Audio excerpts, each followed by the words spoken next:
Hello friends, તૃષાની રસોઈમાં તમારું સ્વાગત છે। આજે આપણે બનાવીશું દૂધીના લાડુ। અત્યારે ગરમીમાં શરીરને ઠંડક આપે તેવા મસ્ત મજાના આપણે દૂધીના લાડુ બનાવી અને તૈયાર કરીશું। દૂધીના લાડુ બનાવવા માટે મેં અહીંયા એક નંગ દૂધી લીધેલી છે। પહેલા આપણે દૂધીની છાલ ઉતારી અને દૂધીને ખમણી લેવાની છે। તો હું આની છાલ ઉતારી અને ખમણી લઈ આ રીતે મેં આખી દૂધી ખમણી લીધેલી છે। અહીં ગેસ ચાલુ કરીને એમાં હું 2 ચમચી ઘી ઉમેરી 2 ચમચી ઘી ગરમ થઈ જાય એટલે જે આપણે આ દૂધી ખમણેલી છે તે ઉમેરી દઈશું। આપણે દૂધીનું પાણી કે કાંઈ ભી કાઢવાની જરૂર નથી। દૂધીને આપણે 2 મિનિટ સુધી ઘીમાં સાતળી લેશું। તમે જોઈ શકો છો આમાં પાણીનો જે ભાગ હતો તે બધો બળી ગયો છે। 2 મિનિટ સુધી મેં તેને કૂક કરેલી છે ને થોડી સોફ્ટ પણ થવા માંડી દૂધી। હવે એમાં પાણીનો ભાગ સાવ બળી જાય ને પછી આપણે તેમાં એક વાટકો દૂધ લેશું। એક જ વાટકો દૂધ આપણે આમાં ઉમેરીશું જેથી કરીને દૂધી સરસ સોફ્ટ થઈ જાય। હવે આપણે આમાં દૂધનો સાવ ભાગ દૂધ બળી જાય ને ત્યાં સુધી આપણે દૂધીને કૂક કરી લેશું। હવે ટાંકી અને આપણે એને 2 થી 3 મિનિટ કૂક કરી લેવાનું જેથી કરીને દૂધી પણ સરસ સોફ્ટ થઈ જશે અને જે આપણે દૂધ ઉમેરેલું છે તે પણ બળી જશે। એટલે હવે જ્યાં લગન આ દૂધ બધું બળી જાય ને દૂધી સોફ્ટ ના થઈ જાય ને ત્યાં સુધી આપણે તેને ઢાંકી અને મીડિયમ ગેસ ઉપર કૂક થવા દેશું ને વચ્ચે વચ્ચે હલાવતા રહેશું। હવે આને હું ઢાંકીને 2 થી 3 મિનિટ થવા દઉં। મેં આને 5-6 મિનિટ કૂક કરેલું તો દૂધનો ભાગ બધો બળી ગયો છે અને દૂધી પણ તમે જો સરસ કૂક થઈ ગઈ છે।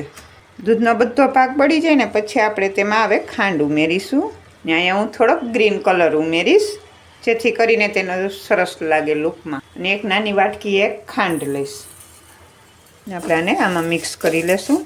ગ્રીન કલર ઓપ્શનલ છે। હવે આપણે આ બધું આમાં મિક્સ કરી દેશું। હવે આમાં ખાંડનું પાણી સાવ બળી ના જાય ને ત્યાં સુધી આપણે આને કૂક કરી લેશું। હવે મેં અહીંયા મિલ્ક પાવડર લીધેલો છે। એક વાટકી મિલ્ક પાવડર લીધેલો છે અને એમાં હું 1 ચમચી જેટલું ઘી ઉમેરીશ અને આપણે આ ઘીને આમાં મિક્સ કરી દેશું। આ રીતે આપણે મિલ્ક પાવડર આમાં ઉમેરીશું તો આપણે આમાં મિલ્ક પાવડરના ગાંઠા નહીં પડે કેમ કે આપણે ખાંડનું પાણી બળી જશે પછી સેટ આપણે મિલ્ક પાવડર ઉમેરવાના છીએ।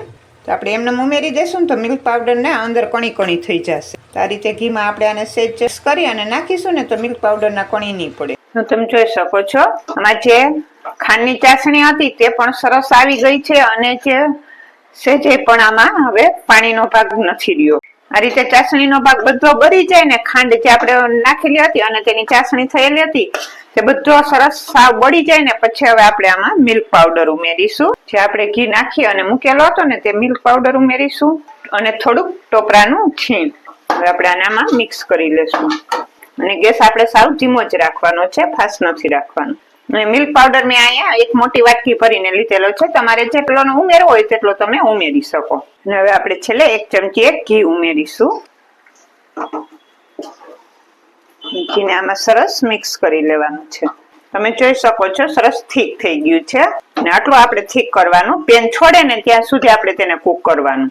હવે આ સરસ કૂક થઈ ગયું છે। આપણે ગેસ ઓફ કરી દેશું। આપણે થોડી વાર આને હલાવીશું કેમ કે આપણું પેન ગરમ છે એટલા માટે થોડી વાર એને હલાવવાનું।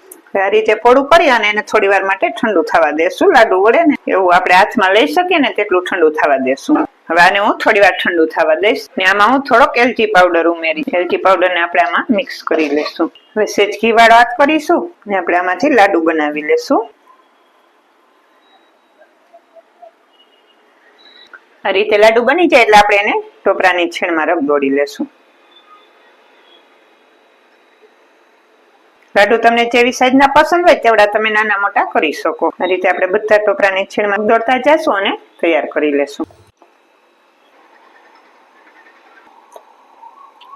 તો આપણા મસ્ત એવા લાડુ બનીને તૈયાર થઈ ગયા। સર્વ કરીશું। તમે જોઈ શકો છો કેટલા મસ્ત બનીને તૈયાર થયા છે।